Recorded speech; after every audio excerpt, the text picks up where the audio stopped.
kwa sababu kaka kuku walishawahi kuumwa mpaka nilikuwa naenda kuwanunulia maziwa. Kila siku nakuja na lita 10 jioni kuku wanywe, ambaye hawezi kunywa na bomba za sindano ndani humo nyingi, nifanyeje? Kwa sababu unakuta kuku 500.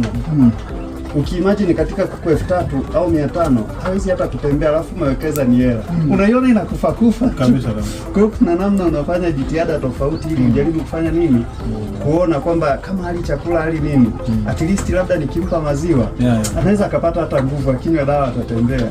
Utamuuliza mfugaji mwenzako, bwana wewe unafanyaga nini? Utasikia wapikie uji wanakufa njaa. Nilienda kusaga dona blaza. Mimi hapo ukipita jioni niko busy kabisa. Umeelewa? Hapo upike, kuna wenye vidonda uwaoshe, sijui kuna yani kila kuku yani ana changamoto mpaka yani najiona bala. Umeona, lakini hawakuweza kupona, walikufa. Wapo nimebakisha kama kuku 10 hivi wa historia nikiwa kidogo.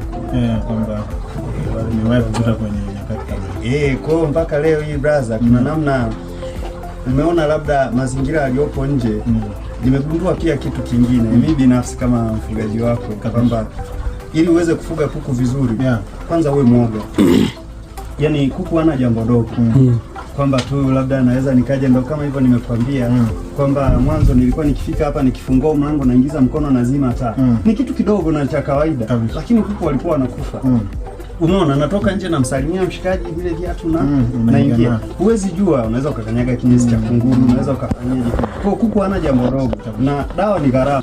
Nahitaji niwekeze hela. Wakati hiyo hela ningeweza kufanya nini?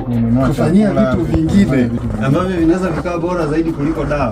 Kwa hiyo ili niepuke zile gharama ambazo sio za lazima, lazima nihakikishe kuna yani najilinda mimi mwenyewe, kwa sababu sio kazi ngumu. Badilisha nguo, ingia ndani, fanya shughuli yako. Sikai masaa 5 kabisa. Toka endelea na shughuli zako, lakini ile namtuma mtu afanyaje? Atamwaga maji, hatutaki unyevu.